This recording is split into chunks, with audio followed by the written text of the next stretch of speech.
Sometimes the people you trust the most are the ones who can hurt you in ways you never saw coming. Ethan Miller had always lived by that truth, though he didn't know it yet. At 32, he owned a small retail shop in the heart of Maplewood, a quiet town where everyone knew each other's names and every corner had a story. It wasn't much, just a modest wooden building with a single door and dusty windows. Shelves filled with goods painstakingly sourced, but it was his life. His dream, and for years, the center of his hope. Caleb Thompson, 33, was the kind of friend who could light up a room with his smile. Where Ethan was steady, careful, and methodical, Caleb was charming, persuasive, and quick with people. They had met more than a decade ago. Both scraping by, both willing to work their fingers to the bone for something better. They had one goal: to build a life rooted in honesty, effort, and trust. Not wealth, not fame, just something real and lasting.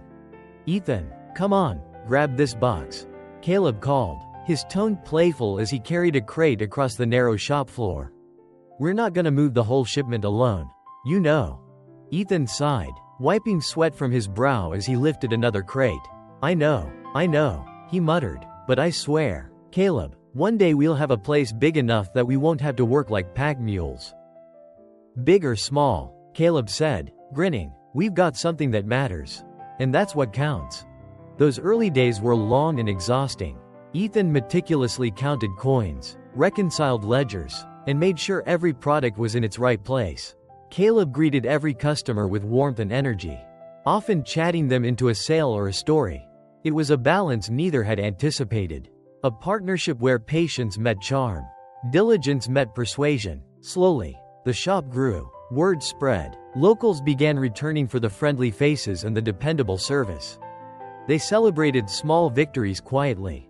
A new shipment arrived on time, a customer complimented the shop, a day ended with more coins than expected. They shared sandwiches on the back steps, laughing at some small misadventure or another. One day, Ethan said as they watched the sunset from behind the shop, "We'll look back and see all this as just the beginning. And we'll be proud," Caleb added, nudging him with an elbow. "No matter what. But life has a way of testing even the strongest bonds. Success, even in small doses, has a curious way of revealing cracks in character." Caleb's decisions began to change subtly. Sometimes he would place orders without consulting Ethan, or promise things to clients that Ethan hadn't agreed to. A few numbers on the ledger didn't add up. At first, Ethan shrugged it off, reminding himself that patience was part of trust, that friends deserved understanding. Yet unease began to settle like a quiet storm.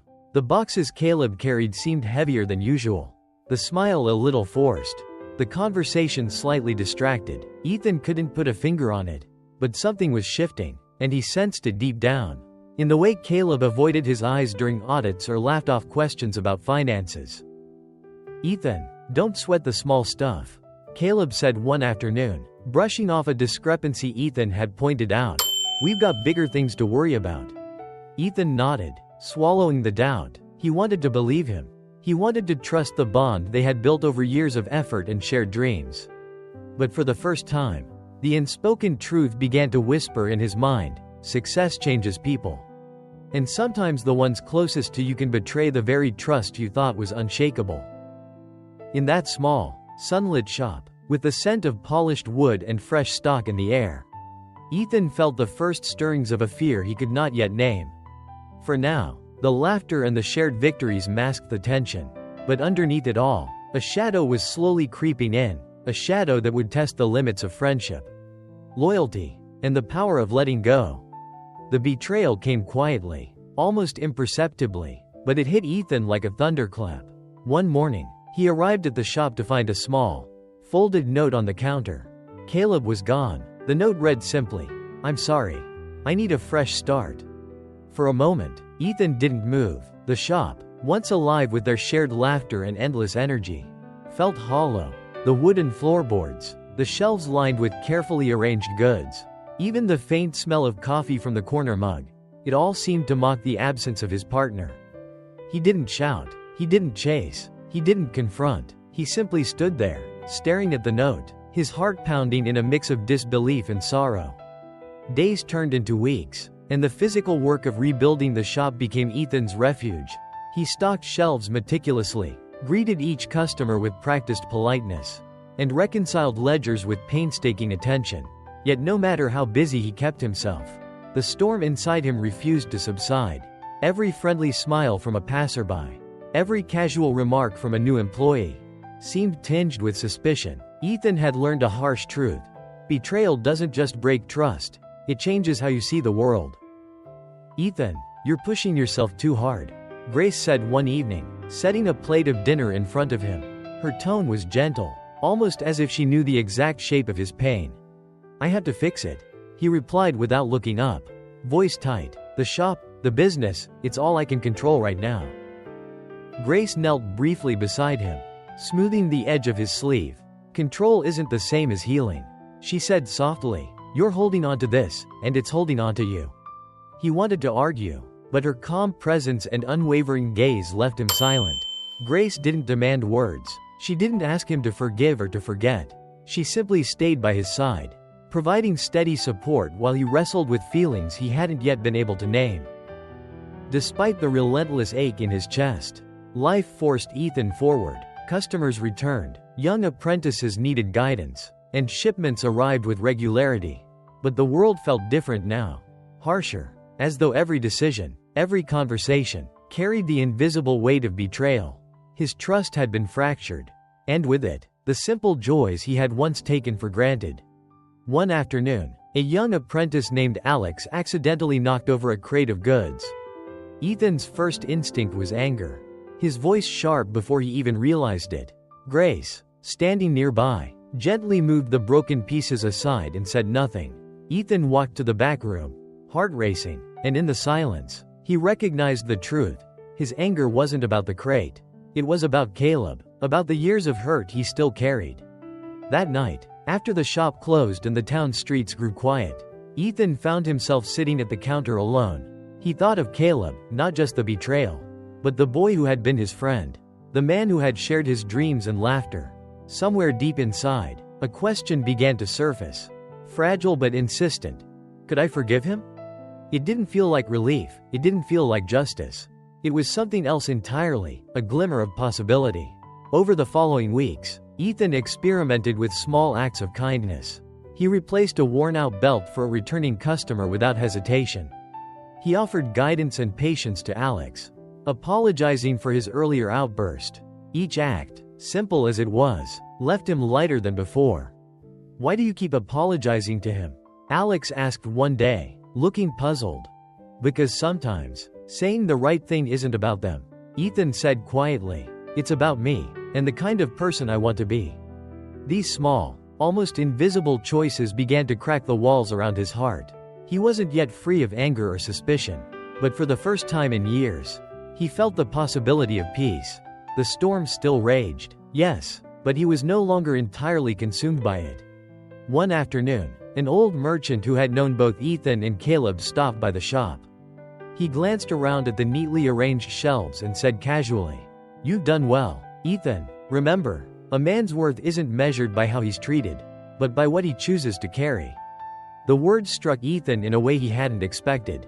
Rumors about Caleb's failures and misfortunes came and went, but Ethan remained silent. Loss, he realized, was loss, whether it happened to the one who caused it or the one who suffered it. The merchant left, but his words lingered, planting a seed that would slowly grow, the realization that Ethan could choose what burden he carried next. And somewhere in the quiet moments of the shop, in the ordinary tasks and small victories, Ethan began to sense that peace was possible, not through revenge, not through reconciliation, but through choice. The first steps were small, subtle, almost imperceptible, yet they were real, and for the first time in years, he could imagine a life not defined entirely by the betrayal he had endured. The news came unexpectedly. A mutual acquaintance passing through town mentioned that Caleb Thompson was gravely ill. He wasn't just unwell, his body had grown frail. And the man who had once seemed invincible in charm and confidence was now facing the weight of mortality. For the first time in years, Ethan felt a tug at his chest that wasn't anger or bitterness. It was curiosity, yes, but also something heavier, an instinct that he could no longer ignore. Grace noticed his silence that evening as he sat at the kitchen table, staring at nothing in particular. "I want to see him," Ethan admitted quietly, almost to himself. I don't know what I'll say. I need to know if I can." Grace reached across the table, her hand resting lightly on his. "You already know, Ethan. It's just hard to step forward.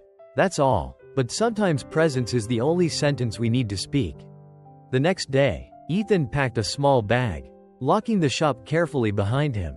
Every step on the road to Caleb's town felt heavy, as if he were carrying not just miles but years of hurt. Memories flashed in his mind, laughter shared over late-night sandwiches, coins counted together, dreams built from scratch, and then the darker moments, the unease, and finally the note that had left him hollow years ago. When he reached Caleb's small house, he hesitated at the door. The front yard, with its untended flowers and empty porch swing, mirrored the neglect and fragility that time had left behind. Ethan raised his hand and knocked. A weary woman answered, stepping aside silently. Inside, Caleb lay on a bed near the window, thinner and older than the man Ethan remembered. When their eyes met, Caleb attempted to sit upright, his voice weak. "I didn't expect you." Ethan stepped inside, keeping his distance. He raised a hand, a quiet signal for patience. "Don't strain yourself," he said simply. Silence stretched between them, heavy but honest. Finally, Caleb spoke. "I was wrong," he admitted, each word a struggle. "I told myself you'd be fine. I told myself I deserved more. I told myself stories until I believed them. I've carried them too long, and they've changed me." Ethan nodded, letting the weight of those words settle without judgment. He could see both the man who had shared his dreams and the one who had betrayed him. Both were true, both were real, and Ethan realized he no longer needed to erase one to honor the other. "I forgive you," he said quietly, not a dramatic gesture, not an apology in return, simply a statement that released years of silent torment. Caleb's shoulders shook slightly. "I don't deserve that," he whispered, a faint trace of disbelief in his voice. "It's not about what you deserve," Ethan replied, calm but firm. "It's about what I choose." The room, bathed in soft afternoon light, seemed lighter in that moment. The burden that had pressed on Ethan's chest for years finally lifted. Not because Caleb was absolved, but because Ethan had stopped feeding the past with anger. They spoke a little longer. Not about blame, but about the small necessities of life. Ethan noted the groceries and supplies Caleb needed and promised quiet, practical help. When he returned home, Ethan felt a peculiar calm. It wasn't joy in the conventional sense, nor was it the satisfaction of seeing justice served. It was something subtler, a spaciousness in his chest where bitterness had once resided. Grace observed him silently as he walked into the shop. He didn't need to explain. The peace was visible in his relaxed shoulders, the slow, steady rhythm of his breathing, and the gentleness in his eyes. Days later, a letter arrived from Caleb. Weak handwriting traced an apology and gratitude. But Ethan didn't need it. He held it for a moment, then placed it in the drawer. One piece of his past remained as a mirror, the other as a wound. He chose to carry only the mirror. From that day forward, Ethan's world felt subtly different. He still faced challenges, still ran the shop, still managed the ups and downs of small-town life. But he no longer viewed every obstacle or human flaw as a potential betrayal. Each customer, each employee, each choice became an opportunity to act with integrity, kindness, and calm. One afternoon, Alex asked him, "Do you ever regret forgiving him, even after everything?" Ethan smiled faintly, a quiet warmth in his gaze. "Regret is what kept me from forgiving. Forgiveness is what freed me from it." Months later, news came that Caleb had passed away. Ethan did not cry, nor did he feel relief. He simply lit a single candle on the counter that evening, whispering quietly, "Thank you, not for the removal of pain, but for the peace that no longer allowed it to control him." He continued his work, steady and present. Every handshake, every interaction, every small act of honesty and kindness reminded him of the lesson he had learned. Life does not always give closure, and people do not always return to explain themselves. But peace is always possible, if you choose it. Ethan no longer saw the scars of betrayal when he looked at his hands. He saw strength, the kind that comes from letting go. And for the first time in a long while, he realized something profound. Forgiveness isn't for them. It's for you. The shop doors opened, sunlight spilling across the floor. A customer smiled. Ethan smiled back. The world had not changed. But he had, and sometimes, that is enough.